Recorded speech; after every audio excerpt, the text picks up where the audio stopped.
A história da abertura do Mar Vermelho é uma das passagens mais intrigantes e emblemáticas de toda a Bíblia. Desde que o relato foi registrado no livro do Êxodo, ele tem fascinado estudiosos, religiosos e curiosos ao longo dos séculos. Imagine a cena: um povo inteiro, após décadas de escravidão, finalmente encontra a liberdade, mas é rapidamente encurralado entre um exército implacável e um vasto mar à sua frente. Parece o fim do caminho, não há para onde fugir. Mas então algo extraordinário acontece. Sob a liderança de Moisés, o mar se abre, formando paredes de água de ambos os lados, e o povo atravessa em segurança por terra seca. Quando os soldados egípcios tentam seguir, as águas retornam com toda a sua força, engolindo o exército inimigo e garantindo a sobrevivência dos israelitas. É um evento tão espetacular que, até hoje, ele não apenas inspira a fé, mas também levanta inúmeras perguntas. Teria sido isso um milagre puro e simples, uma intervenção direta de Deus? Ou será que existe alguma explicação científica plausível para um acontecimento dessa magnitude? Ao longo dos anos, cientistas e estudiosos de diversas áreas, desde físicos até meteorologistas, se debruçaram sobre esse enigma. Alguns deles propuseram teorias baseadas em fenômenos naturais que, em circunstâncias extremamente raras, poderiam causar um efeito semelhante ao descrito no Êxodo. Uma das explicações mais comuns sugere que ventos muito fortes e persistentes, soprando por horas ou até dias, poderiam ter afastado a água de uma região rasa, expondo temporariamente o solo do fundo do mar. Esse fenômeno, conhecido como seiche, ou retrocesso de maré impulsionado pelo vento, já foi observado em algumas partes do mundo, como no lago Erie, na América do Norte, e até mesmo em áreas costeiras do Egito. O que torna essa teoria interessante é que ela não contradiz diretamente o relato bíblico. Afinal, mesmo que o fenômeno possa ser explicado pela ciência, ele teria ocorrido no momento exato em que Moisés e seu povo mais precisavam. E isso levanta uma questão fascinante. Será que, em vez de um milagre que desafia as leis naturais, o evento não poderia ser visto como uma coordenação divina, utilizando forças naturais de maneira precisa e quase impossível de ser prevista? Pense nisso. Não seria igualmente impressionante que, em meio ao caos e ao desespero, algo tão raro e extraordinário ocorresse exatamente naquele instante crítico, salvando o povo de Israel e destruindo seus perseguidores? O timing perfeito seria por si só uma espécie de milagre. Mas claro, nem todos se convencem por essa explicação. Alguns estudiosos apontam que o texto bíblico descreve a abertura do mar de forma muito mais grandiosa, falando de paredes de água que se erguem de ambos os lados. Isso vai além do que o fenômeno natural dos ventos poderia explicar. Afinal, ventos fortes empurrando a água para os lados dificilmente criariam barreiras verticais de água, como as mencionadas no relato. Além disso, o texto afirma que o povo atravessou a seco, o que parece ainda mais improvável sob uma perspectiva científica, já que o fundo de um corpo d'água, mesmo exposto, normalmente estaria úmido e lamacento. Outro ponto que gera debate é o local exato onde o evento teria ocorrido. Algumas teorias sugerem que o Mar Vermelho, mencionado na Bíblia, poderia, na verdade, ser o Mar de Juncos, uma região pantanosa ao norte do Golfo de Suez. Nessa área, fenômenos de ventos e marés poderiam, de fato, criar condições que permitissem a travessia de um grupo de pessoas. No entanto, isso não explicaria a destruição do exército egípcio de maneira tão dramática quanto descrita no Êxodo. Enquanto isso, os arqueólogos buscam evidências físicas que possam corroborar o evento. Algumas expedições submarinas afirmam ter encontrado restos de rodas de carruagens antigas no fundo do Golfo de Acaba, o que levantaria a hipótese de que essa poderia ser a rota de fuga de Moisés e seu povo. Porém, Essas descobertas são controversas e não há consenso na comunidade científica sobre sua autenticidade ou relevância. Até o momento, a arqueologia não conseguiu oferecer uma resposta definitiva, deixando espaço para a fé e a imaginação continuarem preenchendo as lacunas dessa história milenar. Curiosamente, mesmo que as teorias científicas sobre ventos, marés e fenômenos naturais possam dar uma explicação parcial para o que aconteceu, elas não diminuem a grandeza do evento. Pelo contrário, elas tornam a história ainda mais intrigante, pois nos fazem pensar sobre a possibilidade de que milagres e ciência não sejam opostos, mas sim partes de uma mesma realidade, vistas de perspectivas diferentes. Se o vento realmente soprou com força suficiente para abrir as águas, isso levanta a questão: o que ou quem determinou que esse vento soprasse justamente naquele momento crucial? E por que não há relatos semelhantes em outras situações ao longo da história? Além disso, há um fator psicológico e humano nessa história que não pode ser ignorado. Imagine o impacto emocional e espiritual que esse evento deve ter causado no povo de Israel. Eles estavam fugindo, temendo por suas vidas, e de repente testemunharam algo que parecia impossível. Esse evento marcou profundamente a identidade daquele povo e sua relação com Deus. Foi um divisor de águas, tanto literal quanto metafórico, que reforçou a crença de que estavam sendo guiados por uma força maior. Mesmo que pudéssemos explicar cada detalhe cientificamente, o significado espiritual desse acontecimento permaneceria inabalável. E é exatamente aí que a história da abertura do Mar Vermelho se torna um exemplo perfeito de como milagres podem ser vistos de maneiras diferentes. Para alguns, eles são uma quebra nas leis naturais, uma intervenção direta de Deus. Para outros, são eventos naturais tão improváveis e tão bem sincronizados que parecem desafiar qualquer explicação racional. E talvez a beleza dos milagres esteja justamente nessa dualidade. Ao mesmo tempo em que desafiam a compreensão humana, eles nos convidam a refletir sobre nossa conexão com algo maior e mais misterioso. Mas se a abertura do Mar Vermelho já provoca tantas perguntas, imagine o que acontece quando nos deparamos com outro evento ainda mais desconcertante. Um evento que não envolve apenas forças da natureza, mas também a própria vida e morte. Poucos eventos na história da humanidade carregam tanta carga emocional, mistério e impacto quanto a ressurreição de Jesus. Esse acontecimento está no coração do cristianismo e desafia nossa compreensão do que é possível, do que é real e do que transcende as leis naturais. Imagine a cena: um homem que realizou milagres, proclamou verdades revolucionárias e foi condenado à morte de forma cruel e pública. Agora está sendo encontrado vivo por seus seguidores, apenas 3 dias após ser colocado em uma tumba selada. Esse mesmo homem, que havia sido pregado a uma cruz sob os olhares de centenas de testemunhas, aparece caminhando, conversando e até mesmo partilhando refeições com seus discípulos. Esse relato é tão poderoso que, por séculos, tem sido um divisor de águas entre o ceticismo e a fé. Do ponto de vista histórico, não há dúvidas de que Jesus de Nazaré foi crucificado.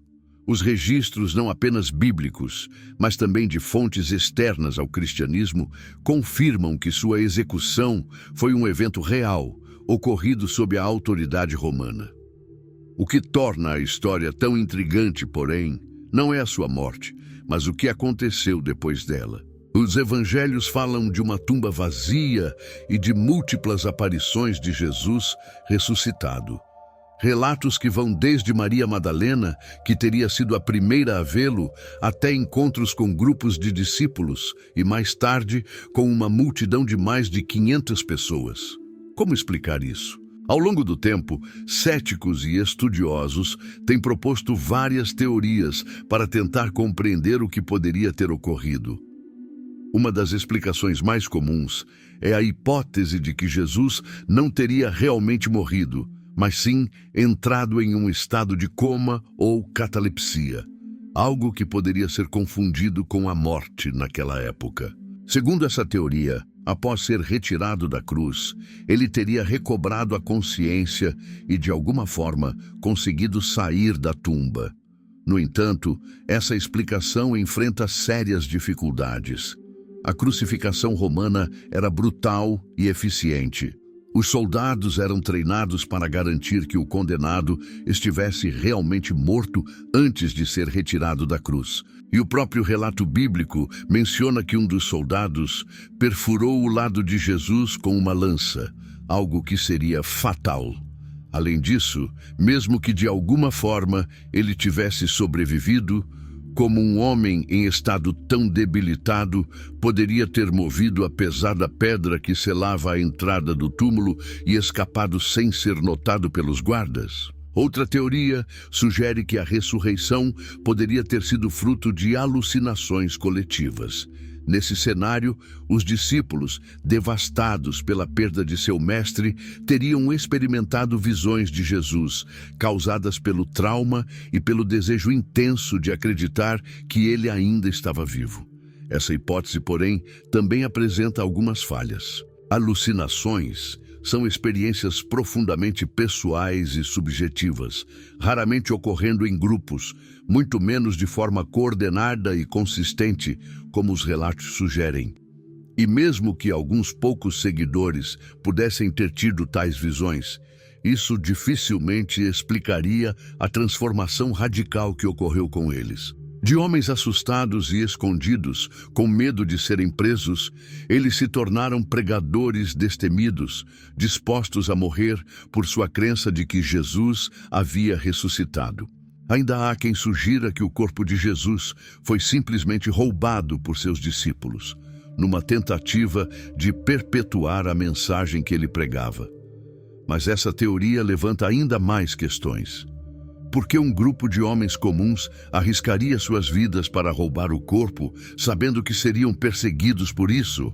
E por que sustentariam uma mentira até a morte, sem que nenhum deles jamais revelasse a verdade?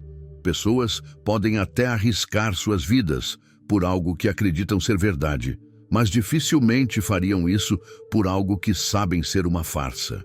Curiosamente, a narrativa da ressurreição não só desafia as explicações naturais, mas também apresenta detalhes que fortalecem sua credibilidade. Por exemplo, o fato de que Maria Madalena teria sido a primeira a testemunhar o Jesus ressuscitado é significativo. Na cultura judaica da época, o testemunho de uma mulher não era considerado tão válido quanto o de um homem.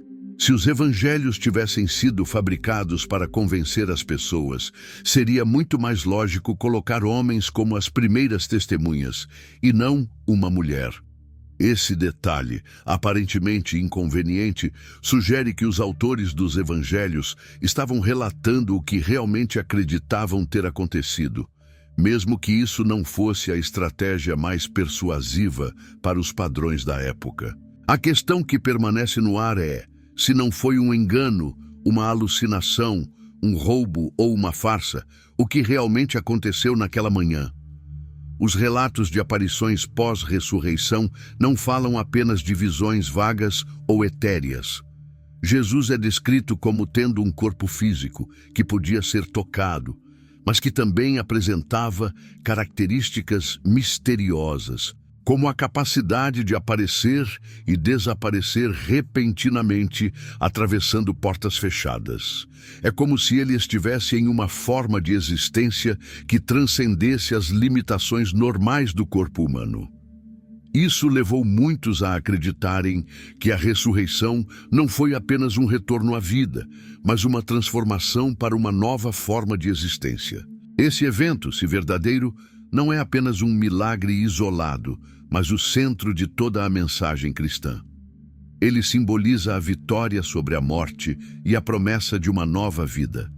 E talvez seja exatamente essa a razão pela qual a ressurreição continua a ser tão debatida e fascinante. Ela não apenas desafia as leis da natureza, mas também nos confronta com questões existenciais profundas. O que acontece após a morte? Existe algo além deste mundo físico? Para alguns, a ressurreição é a prova definitiva de que há algo além da matéria, algo que transcende nossa compreensão científica atual. Para outros, é um mistério que a ciência ainda não conseguiu resolver. E é exatamente nesse ponto que fé e razão se encontram, criando uma tensão que nos leva a continuar explorando, questionando e buscando respostas. Mas se a ressurreição de um homem já nos desafia a esse nível, o que dizer de outros eventos que desafiam não apenas a vida e a morte, mas a própria natureza ao nosso redor? Há relatos que falam de provisões milagrosas em momentos de necessidade extrema. Imagine um povo faminto, vagando por um deserto inóspito, cercado por dunas e montanhas rochosas. O calor é sufocante durante o dia, e à noite o frio extremo fere a pele. Não há vegetação ao redor, nenhuma fonte de alimento visível. A esperança parece murchar a cada dia que passa, enquanto milhares de homens, mulheres e crianças marcham pelo deserto, seguindo a promessa de uma terra onde finalmente encontrariam descanso. Nesse cenário desolador, onde tudo parece conspirar contra a sobrevivência, algo extraordinário acontece. Ao amanhecer, pequenas partículas brancas aparecem espalhadas pelo chão, como se a própria terra houvesse produzido alimento do nada. O povo de Israel chama essa substância de maná, e segundo o relato bíblico, ela se torna o sustento diário deles durante anos. Esse evento, descrito no livro do Êxodo, é um dos milagres mais fascinantes da jornada dos israelitas pelo deserto. A narrativa é clara. Todas as manhãs, exceto no sábado, o maná surgia como uma camada fina e delicada que cobria o chão. Eles recolhiam apenas o suficiente para o dia, pois qualquer tentativa de armazená-lo para o dia seguinte resultava em um alimento estragado e cheio de vermes. A exceção ocorria na sexta-feira, quando podiam recolher o dobro, e o maná se mantinha fresco no sábado, permitindo que descansassem conforme o mandamento divino. A história é rica em simbolismo e significado espiritual, mas como acontece com muitos relatos bíblicos, também despertou a curiosidade científica. O que era exatamente o maná? Teria sido realmente um milagre sobrenatural ou há alguma explicação natural plausível para esse fenômeno? Ao longo dos séculos, várias teorias foram propostas para tentar responder a essa pergunta, e cada uma delas oferece um vislumbre intrigante de como o extraordinário pode, às vezes, se manifestar por meio do comum. Uma das hipóteses mais aceitas por estudiosos é a de que o maná seria uma secreção de insetos conhecidos como cochonilhas, que vivem em certas plantas do deserto do Sinai. Esses insetos excretam uma substância doce e rica em carboidratos, que endurece ao contato com o ar e pode ser coletada do solo. Essa substância, ainda hoje consumida por beduínos na região, possui um gosto levemente adocicado e é altamente nutritiva. A descrição bíblica do maná como sendo algo fino, parecido com geada, que desaparecia ao calor do sol, se encaixa perfeitamente com essa teoria. No entanto, há um detalhe que a ciência não consegue explicar: a regularidade e a quantidade desse fenômeno. A secreção das cochonilhas ocorre de forma esporádica e em pequenas quantidades, insuficiente para alimentar uma multidão durante 40 anos. Outros estudiosos sugerem que o maná poderia ser um tipo de líquen, uma planta formada pela simbiose entre fungos e algas, que cresce em regiões áridas e pode ser colhida em pequenas porções. Esse líquen também é comestível e, em algumas culturas, é usado como fonte de alimento em tempos de escassez. No entanto, novamente, a questão da abundância e da regularidade permanece sem resposta. Como algo tão raro e sazonal poderia aparecer todos os dias, sem falhar, durante 4 décadas? Há ainda aqueles que apontam para a possibilidade de que o maná fosse uma forma de melada, uma substância açucarada produzida por plantas em resposta ao ataque de certos insetos. Em ambientes desérticos, essa melada pode cristalizar durante a noite devido às baixas temperaturas, formando uma camada fina no solo. Contudo, essa teoria também esbarra nos mesmos problemas das anteriores. A consistência e a duração do fenômeno descrito no Êxodo não encontram paralelo em nenhum fenômeno natural conhecido. Essas tentativas de explicação científica, embora fascinantes, acabam sempre deixando uma lacuna. Mesmo que fosse possível identificar uma substância natural que correspondesse ao maná, como explicar o fato de que ele surgia apenas pela manhã e desaparecia ao calor do sol? Como justificar que ele aparecia todos os dias, exceto no sábado, e que podia ser armazenado sem estragar apenas quando recolhido na sexta-feira? E, talvez mais impressionante, como entender o fato de que essa provisão acompanhou o povo de Israel durante 40 anos em diferentes partes do deserto sem falhar? Esse é o ponto onde ciência e fé se encontram, cada uma trazendo suas próprias perguntas e respostas. Para muitos, o maná não é apenas um fenômeno natural curioso, mas uma demonstração clara de providência divina, um sustento milagroso oferecido em um momento de absoluta necessidade. De certa forma, mesmo que houvesse uma explicação científica completa para o fenômeno, isso não diminuiria o impacto da história. O verdadeiro milagre poderia estar não apenas na natureza do maná, mas no momento e na maneira como ele foi oferecido. Afinal, não seria igualmente impressionante que algo tão raro ocorresse com tamanha precisão e regularidade, justamente quando um povo inteiro dependia disso para sobreviver? Além disso, o relato do maná traz um elemento profundamente humano e psicológico. Imagine o impacto emocional de acordar todas as manhãs e encontrar o alimento necessário para o dia, como uma constante lembrança de que não estavam sozinhos naquele deserto. Isso criaria um senso de dependência diária e confiança em algo maior, moldando a mentalidade de uma geração inteira. Essa experiência de provisão diária não apenas garantiu a sobrevivência física do povo, mas também fortaleceu sua identidade coletiva e sua relação com o divino. E há ainda outro detalhe intrigante: a fragilidade do maná. O fato de que ele não podia ser armazenado além do necessário para o dia seguinte, exceto em ocasiões específicas, traz uma lição sobre confiança e dependência. O povo não podia acumular riquezas ou garantir sua segurança com estoques abundantes. Precisavam confiar diariamente que o sustento viria. Esse elemento da história parece transcender a questão científica e entrar no campo da filosofia e da espiritualidade, levantando questões sobre como lidamos com a incerteza e o controle em nossas próprias vidas. Mas se a história do maná já nos deixa tantas perguntas sem resposta, imagine o que acontece quando pensamos em outros relatos bíblicos de transformação, onde o simples se torna extraordinário diante de nossos olhos. Imagine o ambiente festivo de uma tradicional celebração de casamento na antiga Canaã.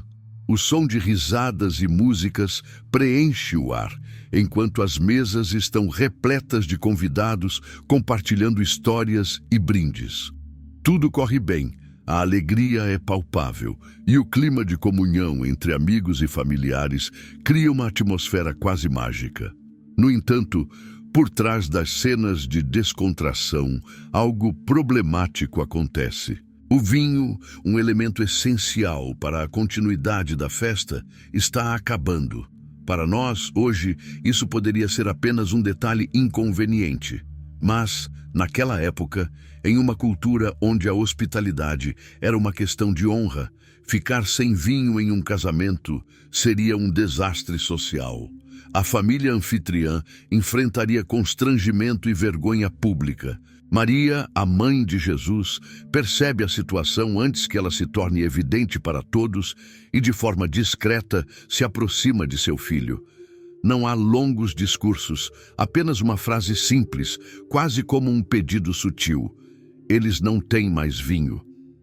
O que se segue é um dos milagres mais famosos da Bíblia e o primeiro registrado na vida pública de Jesus. Ele instrui os servos a encherem de água 6 grandes jarros de pedra usados para a purificação ritual. Depois, ordena que sirvam dessa água ao mestre de cerimônias. Quando o responsável pela festa prova o líquido, não encontra água, mas sim um vinho de qualidade extraordinária. Tão bom que ele se surpreende e elogia o noivo por ter guardado o melhor vinho para o final da festa. Esse episódio, descrito no Evangelho de João, é fascinante por várias razões. À primeira vista, pode parecer um milagre menor, sem a grandiosidade de outros relatos bíblicos, como a abertura do Mar Vermelho ou a ressurreição dos mortos. Afinal, não há vidas em risco, nem multidões sendo salvas. No entanto, há algo profundamente simbólico e poderoso nesse ato. A transformação da água em vinho representa uma intervenção direta no cotidiano das pessoas, algo que afeta a vida comum e as relações sociais de maneira muito real e tangível. É um milagre que não apenas resolve um problema prático, mas também preserva a alegria de uma celebração, evitando constrangimento e desonra. Esse relato, ao longo dos séculos, tem sido alvo de inúmeras interpretações teológicas e filosóficas, mas, como sempre acontece com os milagres bíblicos, também despertou a curiosidade de cientistas e estudiosos que tentam encontrar explicações racionais para o evento. Afinal, como seria possível transformar água pura em vinho de alta qualidade instantaneamente? O processo natural de produção de vinho envolve o cultivo de uvas, a colheita, a fermentação e o envelhecimento, etapas que levam meses ou até anos. O que aconteceu em Cana foi algo que, pelas leis naturais, seria impossível. No entanto, algumas teorias tentam abordar esse milagre sob uma perspectiva científica, ainda que nenhuma delas consiga explicar de fato o que ocorreu. Uma das hipóteses levantadas por céticos ao longo do tempo é a de que Jesus não teria transformado a água em vinho, mas sim acrescentado algum tipo de substância aromática à água, fazendo com que ela assumisse o gosto e a aparência de vinho. Essa teoria, além de ser improvável do ponto de vista prático, afinal, não existem substâncias que possam imitar perfeitamente todas as características do vinho, desconsidera o contexto da festa. O mestre de cerimônias não apenas provou a bebida, mas ficou tão impressionado com sua qualidade que fez questão de comentar com o noivo. Não se tratava de um vinho qualquer, mas de um vinho excepcional, o que torna essa explicação pouco convincente. Outra teoria propõe que Jesus poderia ter realizado algum tipo de manipulação química avançada, desconhecida na época, que resultasse na transformação dos elementos presentes na água em substâncias semelhantes às do vinho. No entanto, essa ideia, além de extremamente especulativa, não encontra respaldo na ciência moderna. Não existe, até hoje, nenhum processo químico conhecido que permita transformar água em vinho sem a presença de uvas e sem o processo de fermentação. Curiosamente, alguns estudiosos sugerem que o verdadeiro significado desse milagre não está apenas na transformação física da água em vinho, mas no impacto emocional e social que ele causou. Para um povo que vivia sob constantes dificuldades, ver um evento como esse poderia ter sido uma experiência transformadora, reforçando a crença de que algo extraordinário estava acontecendo no meio deles. E talvez seja exatamente essa a essência dos milagres. Não apenas desafiar as leis naturais, mas também provocar uma mudança na percepção das pessoas, despertando nelas a esperança e a fé. Há também um detalhe intrigante no relato, que muitas vezes passa despercebido: a quantidade de vinho produzida. Os 6 jarros de pedra usados na purificação ritual eram enormes, cada um com capacidade de conter entre 80 e 120 litros. Isso significa que Jesus não apenas resolveu o problema da falta de vinho, mas o fez em abundância. A festa, que antes estava ameaçada de terminar em constrangimento, agora tinha mais vinho do que poderia consumir. Esse excesso, esse transbordar, parece ter um significado especial. Não se tratava apenas de fornecer o necessário, mas de oferecer algo muito além do esperado, algo que simboliza a generosidade e a graça. Mas há outro aspecto interessante nesse milagre. Ele não foi realizado de forma ostensiva diante de uma multidão. Apenas os servos, Maria e alguns poucos próximos a Jesus sabiam o que realmente havia acontecido. Não há nenhum discurso triunfante, nenhuma exaltação pública do ato. Isso cria um contraste marcante com outros milagres realizados por Jesus, como a multiplicação dos pães e peixes ou a cura de doentes, que ocorrem diante de grandes grupos. Aqui, o milagre é discreto, quase íntimo, como se o objetivo não fosse chamar a atenção para si, mas simplesmente atender a uma necessidade concreta. E talvez seja exatamente essa simplicidade que torna esse evento tão poderoso. Não foi apenas uma demonstração de poder divino, mas uma intervenção em um momento de alegria compartilhada. Um lembrete de que mesmo nas coisas aparentemente pequenas da vida, há espaço para o extraordinário.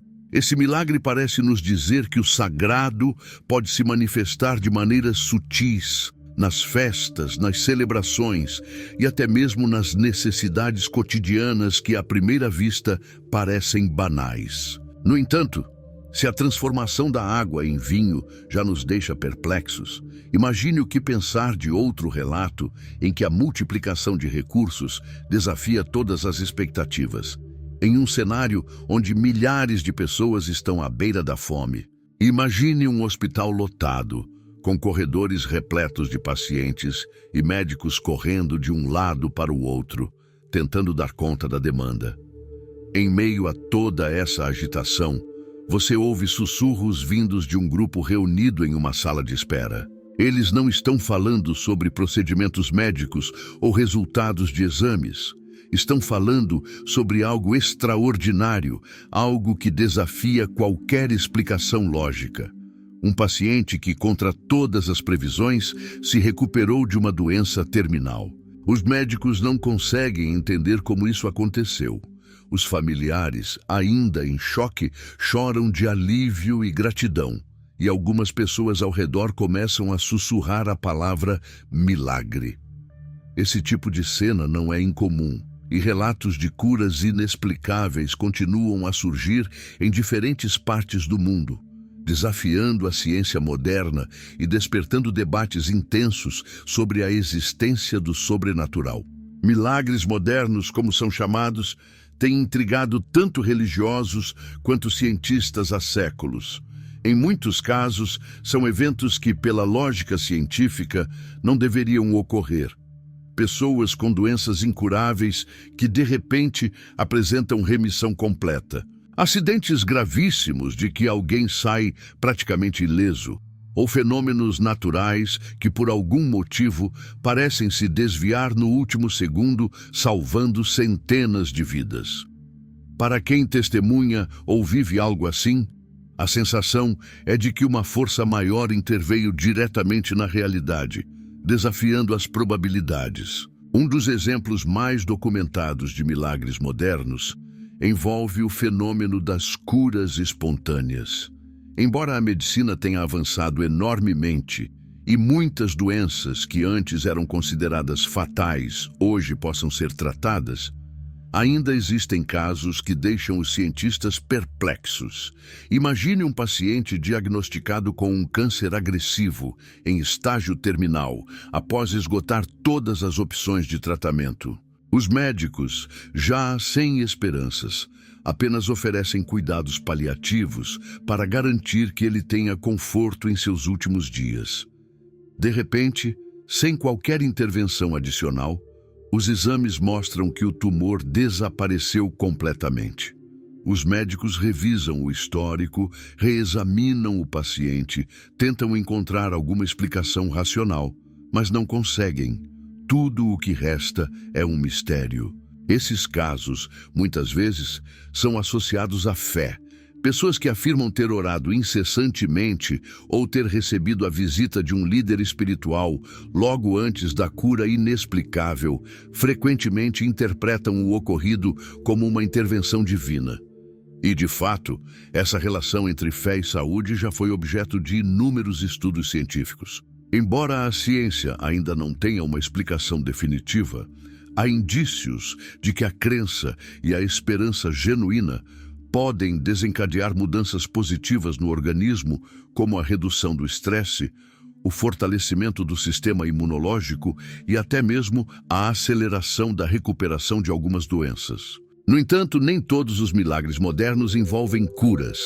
Alguns relatos falam de fenômenos físicos extraordinários, como pessoas que escapam de desastres naturais de forma quase inacreditável. Considere, por exemplo, um caso ocorrido durante um terremoto devastador. Em meio a prédios desabando e destroços por toda parte, uma criança é encontrada viva, horas depois, embaixo de escombros que de alguma forma não a esmagaram. Os socorristas ficam perplexos ao perceber que a estrutura colapsada ao redor dela formou uma espécie de bolha de proteção, como se algo invisível tivesse impedido o pior. É claro que, nesses casos, a ciência pode oferecer explicações baseadas em coincidências, arquitetura ou simples sorte, mas para quem presenciou o resgate, parece haver algo a mais. Um toque de providência.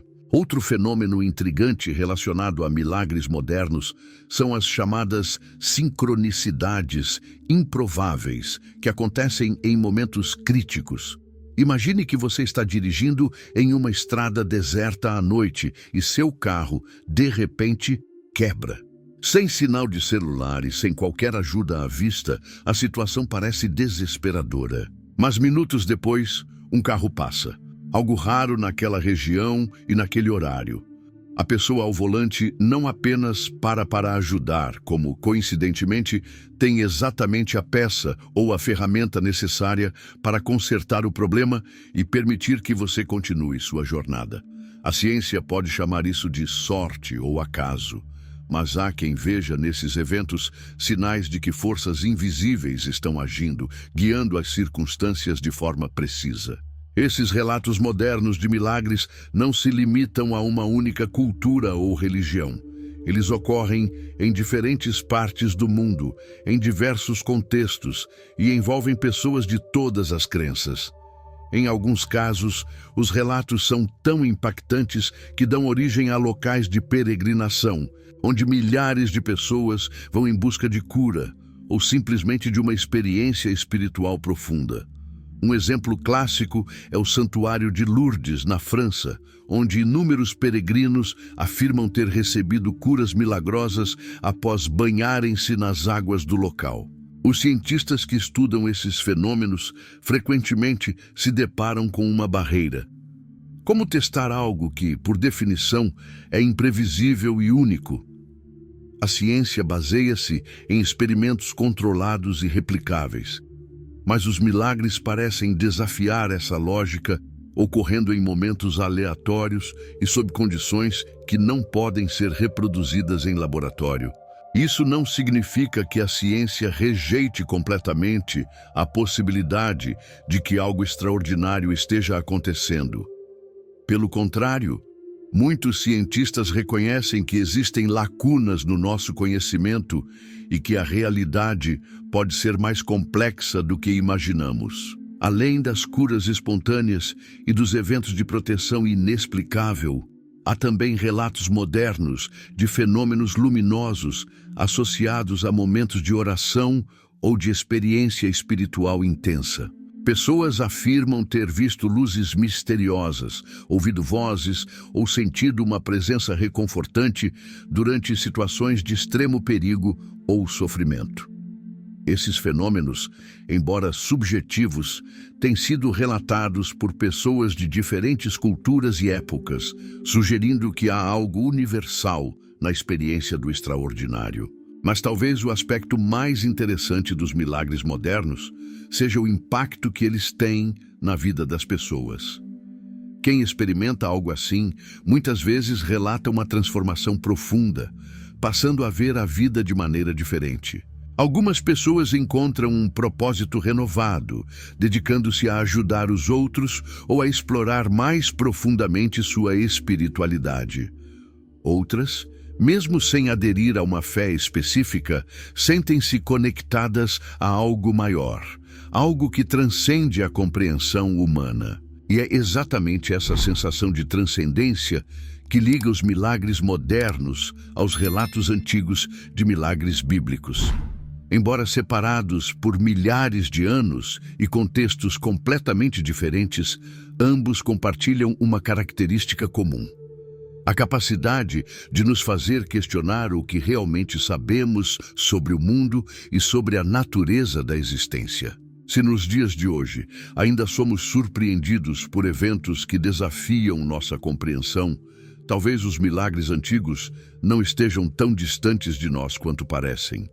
E falando em milagres antigos, há relatos que envolvem não apenas a intervenção divina direta, mas também a multiplicação de recursos de forma inexplicável.